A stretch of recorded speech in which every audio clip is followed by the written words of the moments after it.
Brought to you by Hyundai. Experience the all-new Hyundai Santa Fe.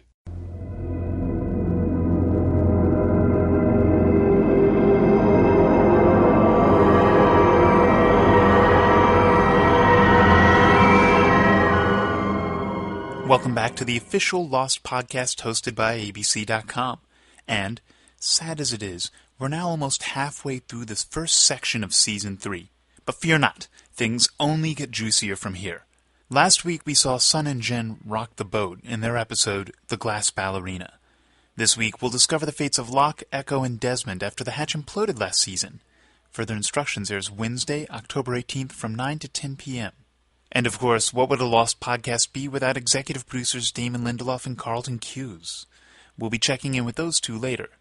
First up, the enigmatic Terry O'Quinn.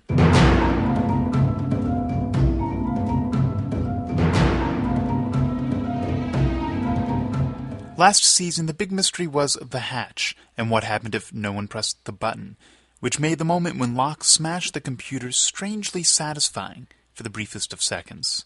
At least the question would finally be answered. And, as we found out, smashing the computer was also one of the highlights of the season for actor Terry O'Quinn. Smashing that damn computer. That was the most fun thing, not pushing the button. I think Locke was pretty frustrated last year. You know, people had asked me about how I compared Season 1 and Season 2. I don't know if you were going to or not, but Season 2 seemed to me to be one long episode about dealing with the button.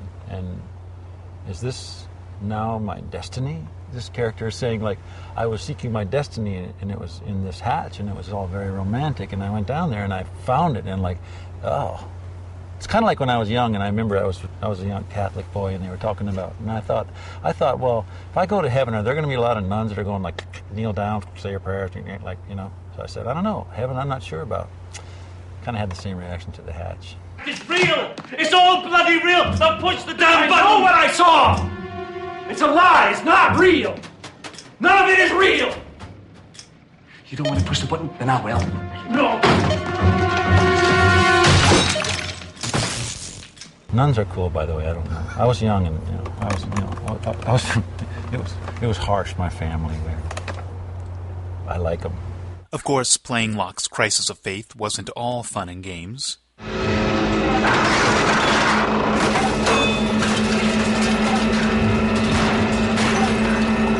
was wrong. It was challenging because he had made such a commitment to it. You know, he had convinced everybody else that this was it. This was it. This was what we had to do, and this was the answer. And then, all of a sudden, he went to and found something else that he thought exposed it as fake, and that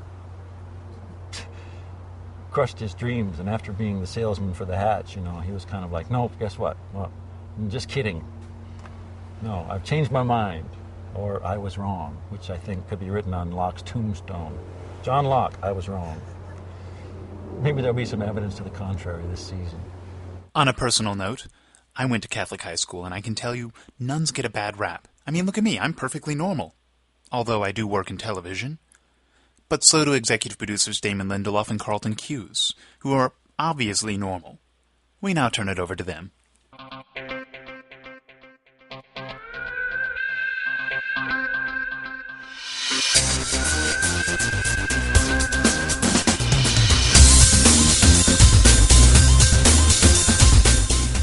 Hello, Damon. Hi, Carlton. Welcome to another podcast. Are you talking to me, or?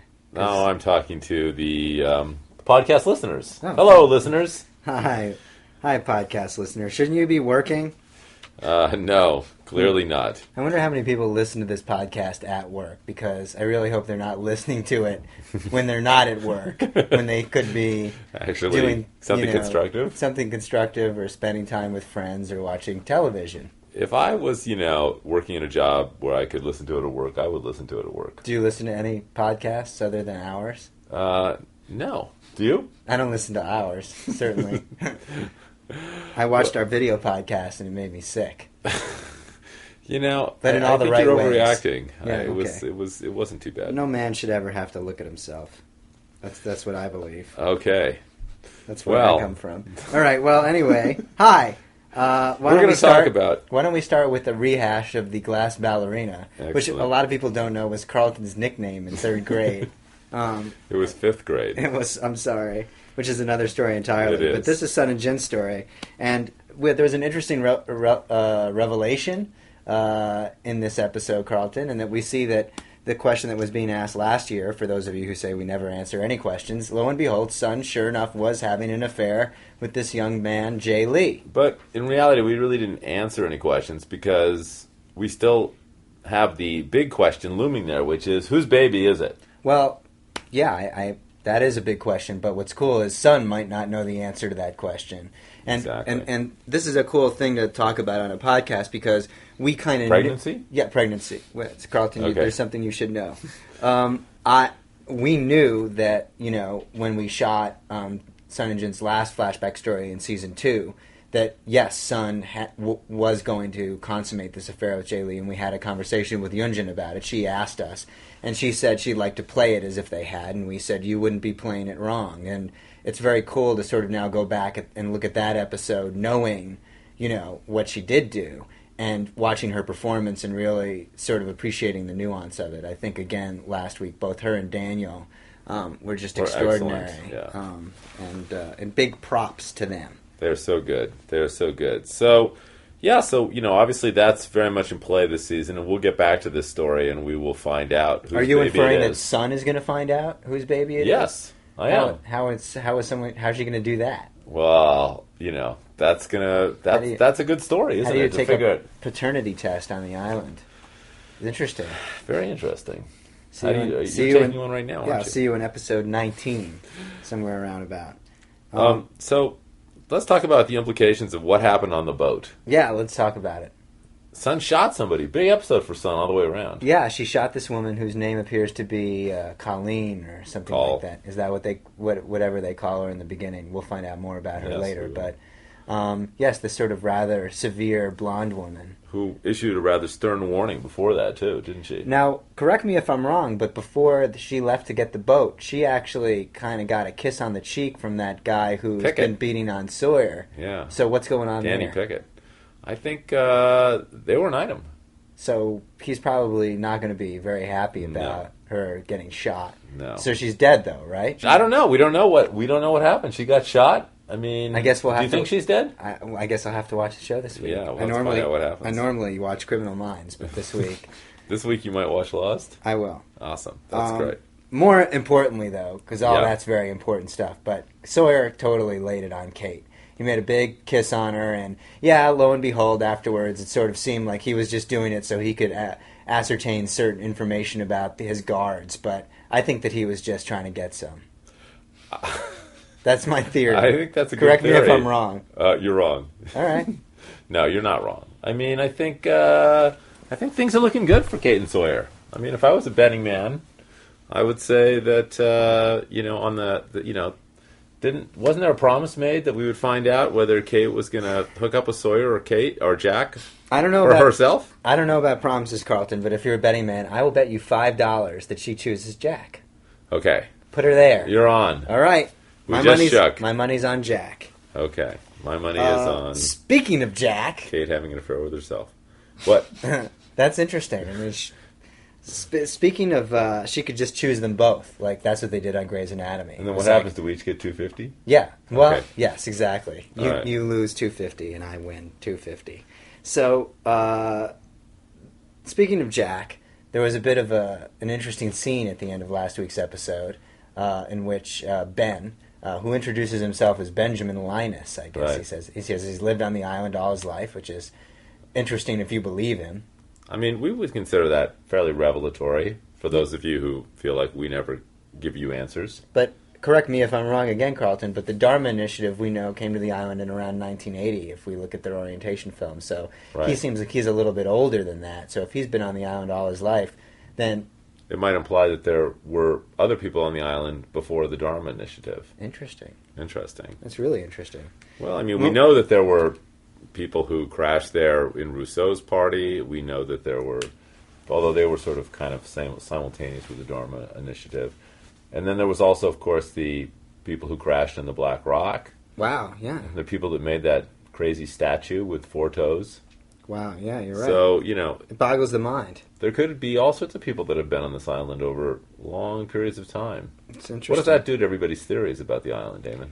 I think it's time to go back and reevaluate your Yes. theories, as you always do on Lost. Or you could just eat a sandwich, whichever is more interesting to you. Exactly. But also in this scene, Ben shows Jack this videotape of the Boston Red Sox winning the World Series, which is a gag that has been running over the course of 3 seasons now. Some of our favorite scenes on the show focus on Jack's incredulity that the Red Sox will ever win the World Series, which we thought was great because right when we did the pilot of the show, which we shot in like February of 2004, the Red Sox won the World Series in October of 2004, and we were already shooting probably the 4th or 5th episode of season 1 at that point. But obviously no one on the island knew that it had happened, so we built this great sort of emotional thing between Jack and his dad about the likelihood of the Boston Red Sox winning the World Series, and of course nobody on the island knowing that they had. And the payoff now finally comes here in our calendar year 2000. Where are we in 2006 now? 2006 now. Yeah, yes, it's very exciting. So, but for them, as Ben reminds Jack, it's only around Thanksgiving of 2004 still. So they've got this videotape, and that opens up all sorts of doors. Like, how do the others get this broadcast? The thing, and then of course it really opens up the doors for the shattering revelation that Jack Shepard is actually an ice hockey fan. Yeah, it is shattering. But I'm a Red Sox fan, so this is the greatest thing ever that we have the Red Sox at the end of this episode. That's a great scene. I mean, both Matthew Fox and Michael Emerson are just incredibly good in that scene. I think it's one of my favorite scenes we've ever done. Excellent. Well, good. Excuse me, I was burping. Obviously, it moved you deeply. Moved something in my esophagus, that's for sure. It's time for our prehash of further instructions. Carlton, I do have one criticism of the show so far this year. Yeah. And that criticism is we've now spent 2 weeks with these new characters that we don't know much about and all this others business. What happened to Desmond and Echo and Locke, following the turning of the failsafe key? I mean, come on. Damon, that's a really good question, and I think that it's a well-timed question because this episode will finally give you the answers to those questions. So, but you're just going to do a thing where it's like, oh, they're all okay, and, we're not going to explain to you what happened. Yeah, pretty much. Okay. Yeah, that's pretty much it. Well, I just don't want to get my expectations up. We kind of broke the story along the path of least resistance axis. Interesting. So, whose flashback story is this? This would be Locke's flashback Oh, story. good. So you're going to tell us how he got in that wheelchair then? No. No? No. Oh, great. Fantastic. Not this week.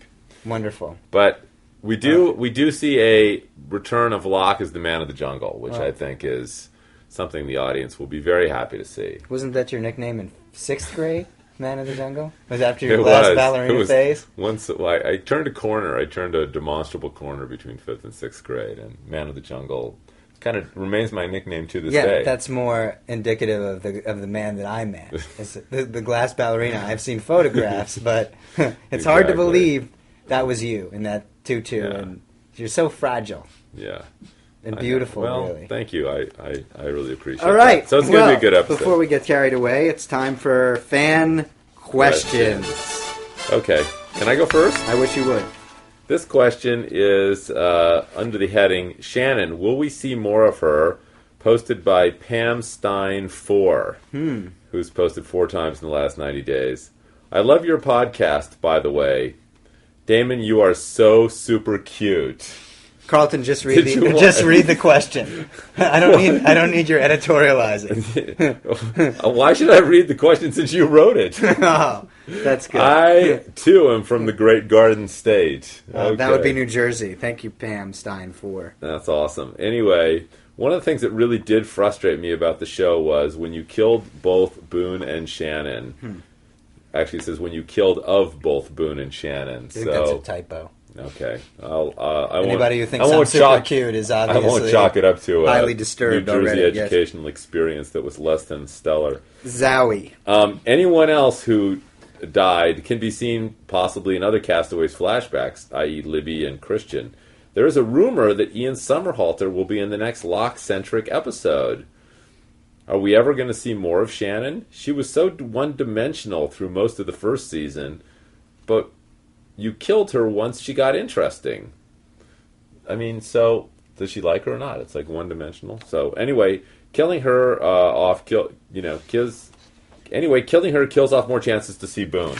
Wow. Wow, I'm not really sure what the question is in there. The question, well, first of all, can you confirm that we'll be seeing Ian Somerhalder on the show? And, well, if it's a Locke-centric flashback story, which we've already determined that's this week's episode, I guess you won't have to wait long to find out. But that'd be exciting to see Boone again. Yeah, it would be. Are we going to ever see more of Shannon? We will probably be seeing more of Shannon, yes, in flashbacks, again, until the zombie season rolls around. Yeah, then she can be right back on the island. Yeah. It'll be awesome. You think one dimension is bad. Wait until you see the zombie dimension. Zombie dimension makes one dimension look like a frickin' Bergman film. Which brings me to my question, Carlton, Yes. which is subject heading Raise the Dead by Banana Lucia. Awesome. One post in the last 90 days. What up? I got a twofer for you. Can we expect any of the dead Losties or others to come back to life through the magic of the island or through the technology of the others?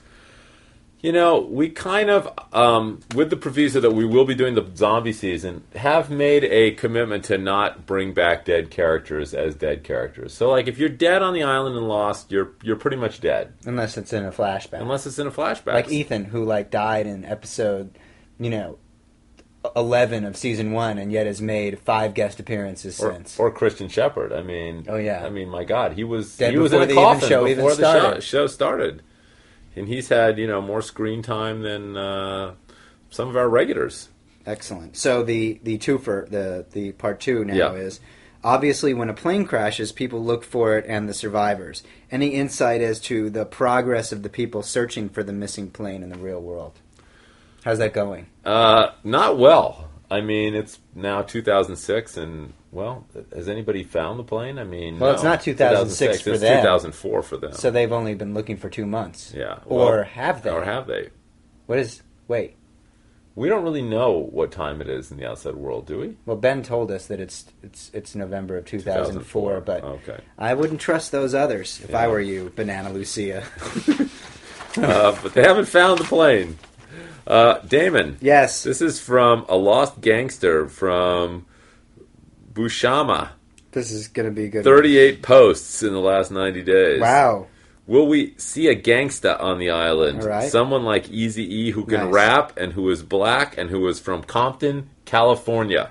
Interesting. I think that would bring great diversity to the show. It sure would.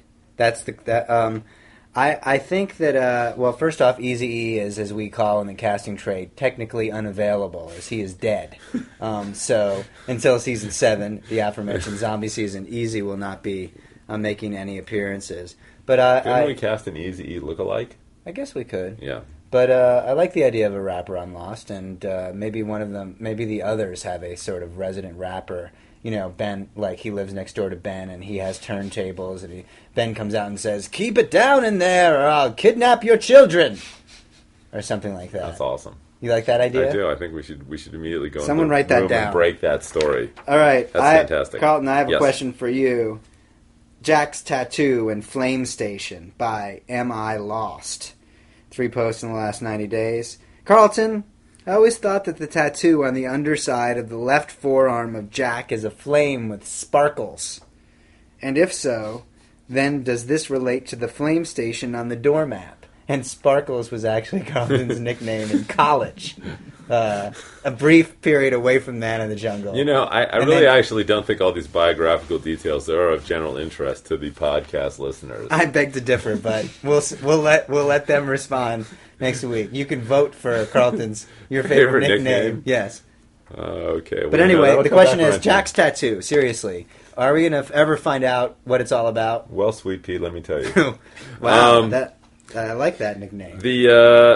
Yes, I will say, my Lost, that there's you're very sort of perceptive in your question here. I think we will learn a lot more about both Jack's tattoos and the Flame Station in upcoming episodes. Those are as to whether they're linked, you'll have to just watch and Are you stay saying tuned. that we're going to find the Flame Station at some point in season 3? I think that'd be a pretty fair assessment. And people say we don't give anything away Exactly. in this podcast. We will find the Flame Station, Season 3. That's Lost. phenomenal. Damon? Yeah. I shall keep this short and sweet, as my question is a twofer. I think I just asked you that one. No, it's not. All This right. is a separate twofer. Okay. From Spamalot. Great. This person has posted 93 times. Wow. Okay. 222. Spamalot 222. Thank you, Spamalot.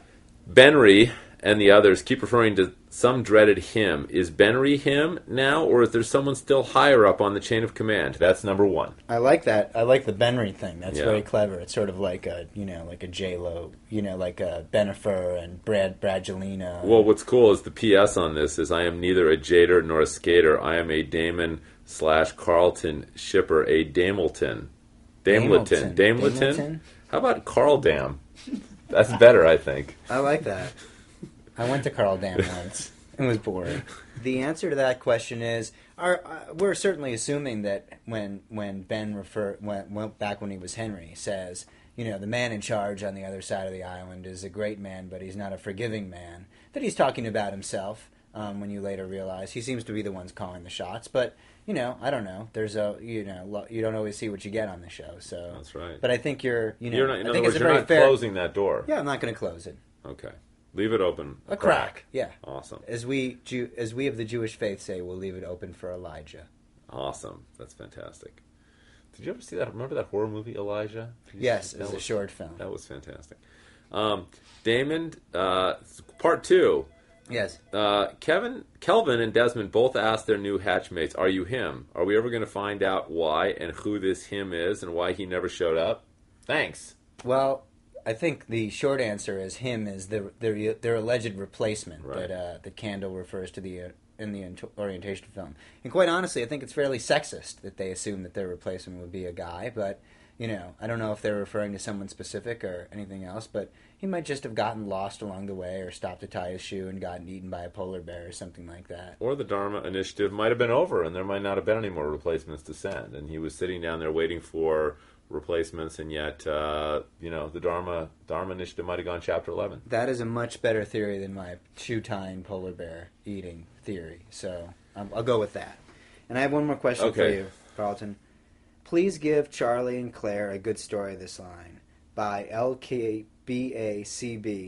I couldn't even begin to try to pronounce that. So Charlie and Claire were both relegated to background characters last season, and we diehard CC fans were frustrated a lot. Those are your initials, too, by the way, CC. Yeah, well, thank you, Dominic Monaghan, I'm a for your CC question. fan. Yeah, exactly. Could we please have a solid story and more screen time for them?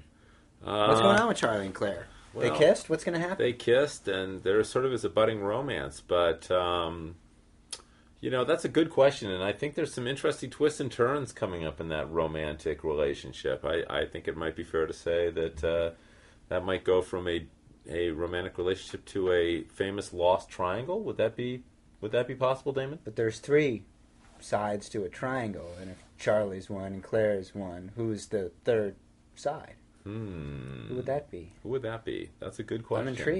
I'm intrigued. If we ever get back to the frickin' beach, we could find out. Well, what's going to happen this week? That's good. And further instructions. All right. See how we tied that up? Maybe there'll be some nice clues there. I hope to answer so. that question. Not some Ms. clues, but some actual nice clues. Because she's Exactly. mean and scary. Yes, she is indeed. Alrighty, Well, thank you very much. We've enjoyed it. I hope you have. It's better than counting sheep if you want to go to bed at night to listen to this podcast. It's very exciting. Awesome. We'll see you guys next time. Bye. Bye. That about wraps up this podcast. Remember, submit your own fan questions at abc.com, where you can also stream last week's episode. Further Instructions airs Wednesday, October 18th from 9 to 10 p.m., only on ABC.